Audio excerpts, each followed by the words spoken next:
आज जो हमारे गेस्ट हैं यहाँ पर, वो एक प्रोफेशनल बॉडी बिल्डर है। उन्होंने नेशनल लेवल पे भी और इंटरनेशनल लेवल पे भी बहुत सारे कॉम्पिटिशंस जीते हैं और YouTube पर उनका चैनल है जहां पर उनके 4 मिलियन से ज्यादा सब्सक्राइबर्स हैं। Please give an energetic and warm welcome to the one and only Yatinder Singh.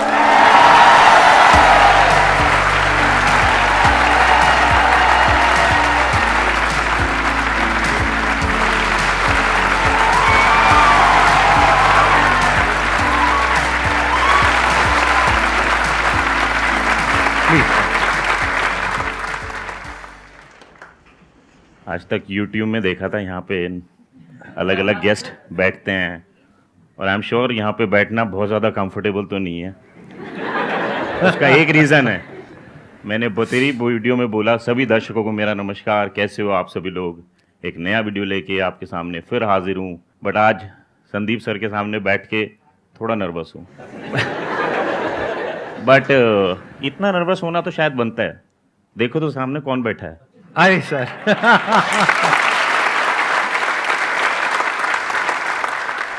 आपने काफी सारे अवार्ड जीते हैं, प्लीज उसके बारे में थोड़ा सा बताएंगे क्या क्या आपने जीता है। सर वैसे तो अगर लेटेस्ट लगाओगे तो आई एम एशिया चैंपियन 2022।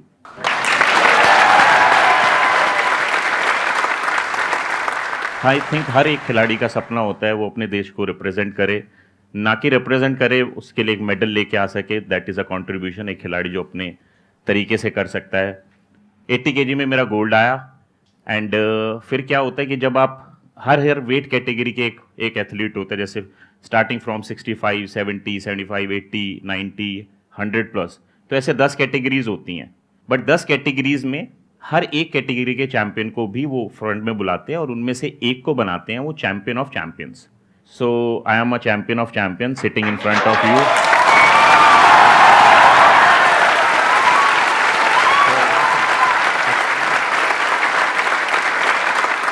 तो इस साल 2022 का वो मेरा कंट्रीब्यूशन है। मैं अपने देश के लिए एक बड़ी सी ट्रॉफी, एक गोल्ड मेडल, एक चैंपियंस ऑफ चैंपियंस का मेडल लेके आया हूँ। बट उसके अलावा भी मैं मिस्टर इंडिया रह चुका हूँ 3 बार।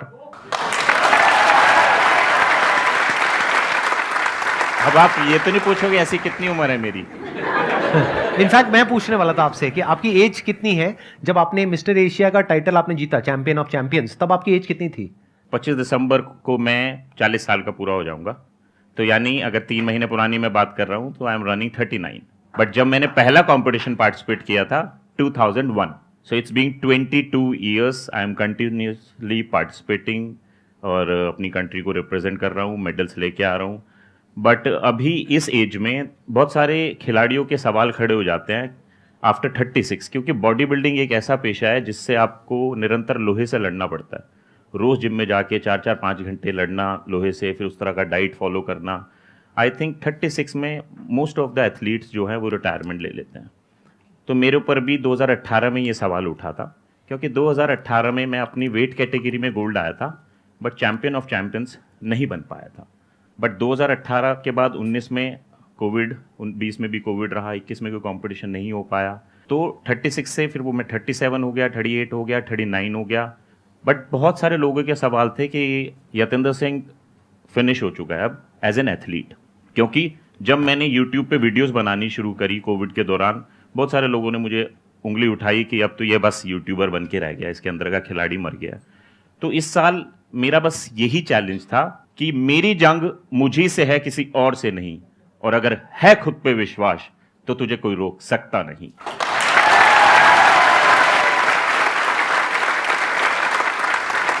ये सौभाग्य मिला ऊपर वाले का आशीर्वाद, बड़ों का साथ और संदीप सर की मोटिवेशन, ये सब इतना भारी भरकम बन गया था कि वो चैंपियंस ऑफ चैंपियंस में बन पाया।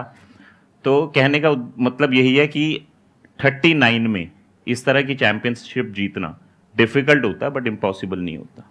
तो सर अब हम अपना Q&A सेशन शुरू करते हैं। सर मेरा क्वेश्चन है कि मैं बहुत ज़्यादा वर्कआउट एडिक्टेड हो जाती हूँ, मतलब more than 2 hours running, workout and yoga सब करने लगती।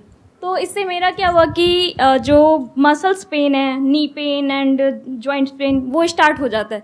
तो आप किस तरह ये डिसाइड करोगे कि आपको कहाँ तक आके रुकना है एंड डाइट क्या फॉलो करना है? तो सबसे पहले तो यू नीड टू अंडरस्टैंड, या जितने भी लोग यहाँ पे हैं या मुझे सुनेंगे, उनको लगता है कि एक्सरसाइज मतलब सब कुछ करने लग जाओ, 5 किलोमीटर भागो, वजन उठा लो, जिम में जाके बहुत सारा योगा करने लगे तो 1 घंटा योगा कर लो. So I think you need to understand first कि आपकी बॉडी को समझो. जैसे आप ब्रश करते हो, नहाते हो, उसी तरह एक्सरसाइज भी उस ब्रश और नहाने की तरह अपने रूटीन में बांध लो. Half an hour, 40 minutes more than enough है. बट यस, रिजल्ट 1 महीने में नहीं आएगा, 6 महीने, साल में जो रिजल्ट आएगा वो रिजल्ट आएगा जिससे आपको ये जॉइंट्स पेन या कोई हार्म नहीं होगा, इंजरी नहीं होगी. तो बेसिकली हम बहुत ज्यादा करने लग जाते हैं, दैट्स व्हाई ऐसी तरह प्रॉब्लम्स होती हैं. Excess of everything is bad. Limit में करो और प्रॉपर गाइडेंस के साथ करो. समझ में आता है कि आपको कहाँ पे रुकना है. मींस 2 आवर्स हो जाता है और पता ही नहीं लगता कि 2 घंटे हो चुके. अलार्म लगाइए. अलार्म नाम की एक चीज होती है. संदीप सर, मेरा कहना ये भी है कि जैसे मेरी थोड़ा अंग्रेजी में हाथ तक गया, बट मुझे जब इंग्लिश सीखनी थी तो मैं एक मैम के पास गया था कि मैम मुझे बताओ जरा, ये ग्रामर जो इज, वीज, वॉज, इधर उधर लवर है, ये क्या है, समझ में नहीं आता. तो उन्होंने मुझे समझाया, उन्होंने पूरा प्रयास किया, उसके बाद भी मैं थोड़ा ही समझ पाया, ये मेरी दिक्कत थी. बट जब आप एक्सरसाइज करने जाते हो, योग सीखने जाते हो या मेडिटेशन करने जाते हो, उसके लिए आप टीचर हायर क्यों नहीं करते? That is an investment.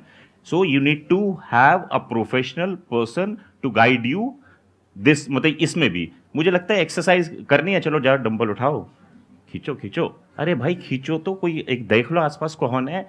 तो यानी ये भी एक इन्वेस्टमेंट है.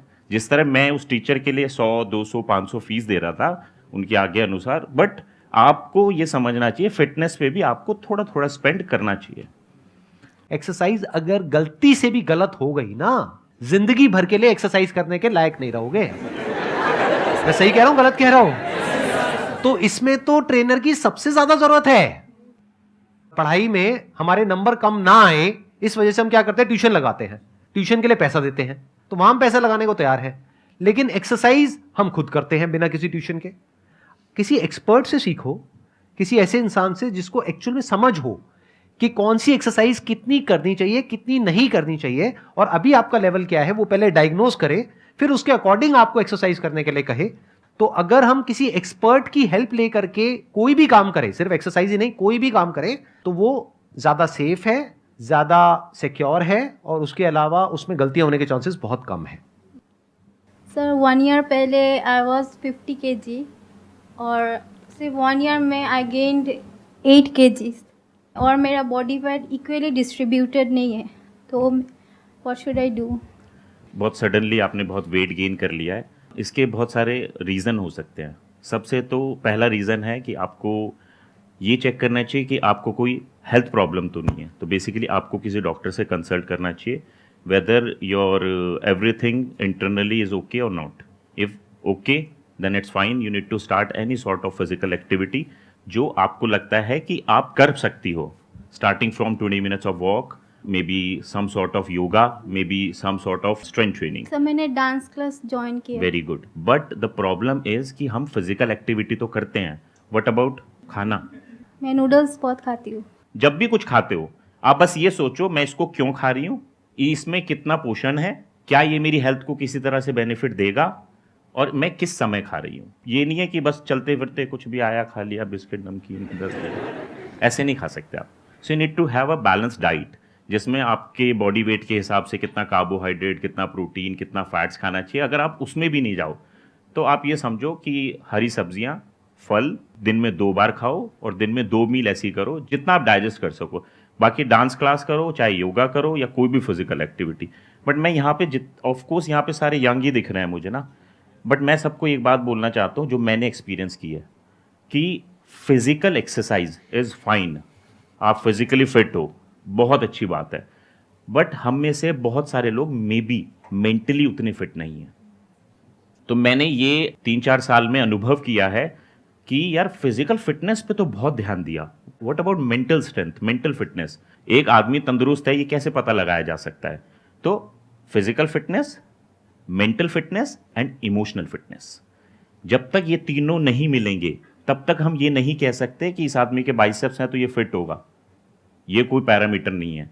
पैरामीटर जब आपके ऊपर कोई इमोशन गिरता है, आपके घर में कोई ट्रेजेडी हो जाती है, आपका कोई अपना बीमार हो जाता है, तब उसको आप कैसे लेते हो, कितना स्ट्रांगली आप उसको ले लेते हो, दैट इज योर इमोशन. कोई आपको छोड़ के चला गया, आपकी गर्लफ्रेंड छोड़ के चली गई, रो रहे हैं, आंसू बहा रहे हैं, तो ये तीनों पैरामीटर्स आपको चेक करने चाहिए। वजन घटना और वजन बढ़ना इज नॉट द पैरामीटर कि कोई हेल्दी है कोई अनहेल्दी है। एंड सर डिप्रेशन के टाइम कैसे खुद को मोटिवेट करे? अरे नहीं, अब हम आगे चले गए। सर बैठे हैं यहाँ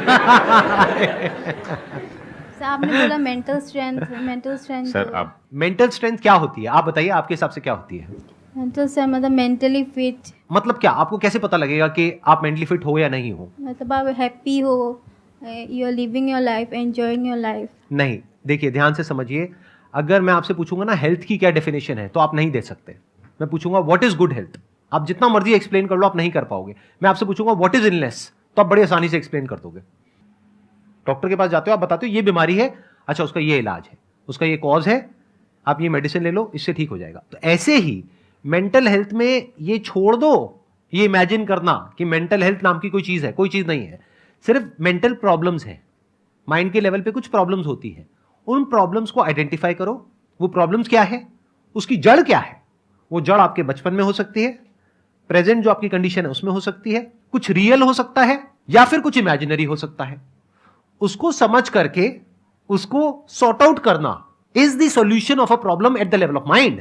उसके बाद में जो बचा रह जाता है उसको आप बोल सकते हो वो मेंटल हेल्थ है। तो आपको समझना है आपके माइंड के लेवल पे इस वक्त क्या प्रॉब्लम आ रही है और उसका रीजन क्या है। वो रीजन रियल भी हो सकता है और इमेजिनरी भी हो सकता है। इमेजिनरी अगर प्रॉब्लम है तो उसका क्या करना है, मान लो इमेजिनरी प्रॉब्लम मतलब क्या, आपको रात को जब आप अकेले कमरे में सोते हो तो आपको ऐसा लगता है कि नीचे बेड के नीचे कोई भूत है और ऐसे हाथ आएंगे और आकर के ऐसे आपको पकड़ लेगा। तो अगर ये इमेजिनरी प्रॉब्लम है तो उसका तोड़ क्या है, बताओ उसका सोल्यूशन क्या है? बेड के नीचे देखो, बेड के नीचे देखो। एग्जैक्टली, किसने बोला, हाथ ऊपर करो, क्या सही बात बोली है। बेड के नीचे देखो, फेस योर फियर। इमेजिनरी जो फियर्स हैं उनको फेस करना पड़ता है, तो आप उसकी रियलिटी देख लेते हो कि वो झूठ है।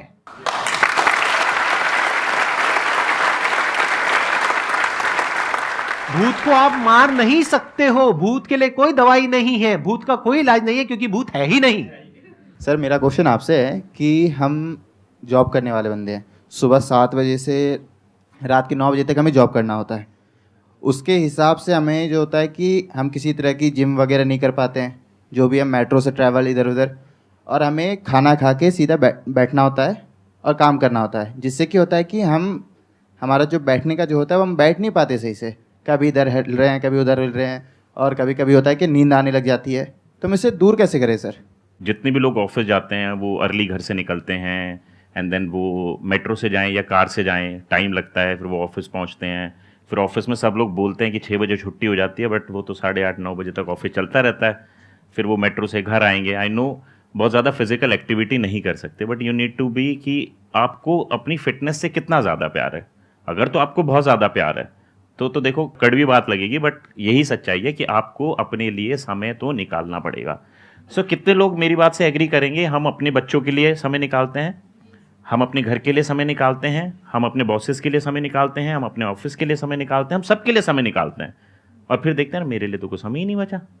तो सबसे पहले आप अपने लिए समय निकालना शुरू करो, क्योंकि लेट्स से मैं अपने ऊपर लेता हूँ, मैं अपनी हेल्थ पे ध्यान नहीं देता, मुझे कोई बीमारी लगी और मैं हॉस्पिटल में एडमिट हूँ, क्या मेरे ऑफिस से कोई मुझे मिलने आएगा? मेरे घर वाले कितने दिन मेरी सेवा करेंगे? एक लिमिट तक, मे बी कुछ महीने कुछ साल, एक लिमिट तक। हाँ। बट यानी ये समझो you are alone in this world, so you need to be strong enough कि आपको अपनी हेल्थ को तो प्राथमिकता देनी ही पड़ेगी, दैट इज फॉर श्योर। मैं बहुत सारे लोगों को जानता हूं जो ऑफिस जाते हैं और फिजिकली फिट है। सामने भी देखो संदीप सर, फिट है ना सर? ये आपने मसल वसल की बात करी, कैसी है, मतलब ठीक ठाक है? अच्छी है सर, जा सकता हूँ, बहुत अच्छी है। कंपटीशन में जा सकता हूँ? कंपटीशन में जाने लायक? आप कंपटीशन कराओ सर, झूठ बोल दो मेरा मन रखने के लिए, झूठ बोल दो। बिल्कुल जा सकते हो सर, बट आप सर ने झूठ बोल नहीं दिया। नहीं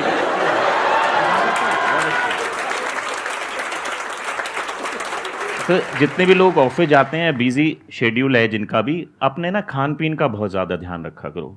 बहुत सारे लोगों को मैंने देखा है अपने अराउंड में जो पेट भरने के लिए खाते हैं। पेट तो आप बर्गर से भी भर सकते हो, पेट आप पिज़्ज़ा से भी भर सकते हो, बट पेट आप सब्जियों से भी भर सकते हो, और पेट आप न्यूट्रिशियस फूड से भी भर सकते हो। तो आप आज से ही एक बात दिमाग में बिठा लो, पेट भरने के लिए नहीं खाना। जो भी खाना होगा मेरी थाली में या मेरे टिफ़िन में, उससे मुझे कितना पोषण मिल रहा है वो बहुत ज़्यादा ज़रूरी है, नंबर 1। और फिर ये इंटरवल मील्स पे खाते रहो। दिन में अगर अलग से आप बोलते हो भैया मैं 3 बार खा पाता हूं, मैं बोलता हूं 3 बार ज्यादा ना खा के उसको डिवाइड करो, अपने टिफिन्स को डिवाइड करो, लंच को डिवाइडेड इनटू 2, डिनर को डिवाइडेड इनटू 2, ब्रेकफास्ट को divided into 2। So that means आपने थोड़ा खाया, आपकी बॉडी ने उसको यूज कर लिया, सो फैट बनने के लिए बचा ही कुछ नहीं। 1। अब आप बोलोगे यार मैं जिम तो जा नहीं पाता, कोई बात नहीं, जिम जाना, स्ट्रेंथ ट्रेनिंग करना अच्छी बात है, सबको करनी चाहिए, बीइंग अ फीमेल या मेल, 40 हो, 80 हो, 20 साल हो। बट आप किसी अन्य तरह की फिजिकल एक्टिविटी तो कर सकते हो। लेट्स से आप बोलो कि चलो मैं एक काम करता हूं, मैं सुबह 15 मिनट जल्दी उठना शुरू करता हूं और मैं किसी भी तरह की फिजिकल एक्टिविटी करता हूं। तो मैं थोड़े पुशअप्स मार लिए, थोड़ा स्क्वाट्स कर लिया, प्लैंक्स कर लिए, ये आप किसी की भी वीडियो में देख सकते हो, top 5 exercise to be a healthy lifestyle, वो अडॉप्ट करो। बट दिस मैंने क्या बोला, ब्रश करना भूलते हो कभी आप? नहाना कभी? सर्दियों में तो भूल जाते होंगे शायद। तो एक बात बताओ, जब हम खाना नहीं भूलते, हम नहाना नहीं भूलते, हम ब्रश करना नहीं भूलते, तो हम एक्सरसाइज करना कैसे भूल जाते हैं? बिकॉज जब तक किसी को कोई बीमारी नहीं लगती उसको हेल्थ की इंपॉर्टेंस नहीं पता चलती।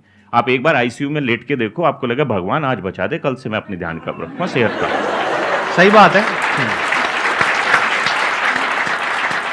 बस मैं यही बोलूंगा, आप हाथ जोड़ के सबसे रिक्वेस्ट है, यंगस्टर से तो खासकर, इतने बिजी मत हो जाओ कि अपनी सेहत को ही भूल जाओ। सबसे पहले आप संकल्प लो किसी भी चीज का कि ये मुझे करना ही करना है। अगर मेरा जीवन है तो ये मेरा गोल है और इस गोल को अचीव करने के लिए ये मेरा संकल्प है। तो संकल्प जब ले लिया है तूने तो डरता है क्यों? गिरेगा, संभलेगा, पर की गई मेहनत व्यर्थ नहीं जाएगी। हर चुनौती को स्वीकार करता चला चल, हर लहर को पार करता चला चल। तू एहसास करेगा चारों दिशाएं भी तेरे साथ हैं, और तब ये जान लेना कि यही तेरे विजयी होने का आभास है। क्या बात है। Thank you so much ji.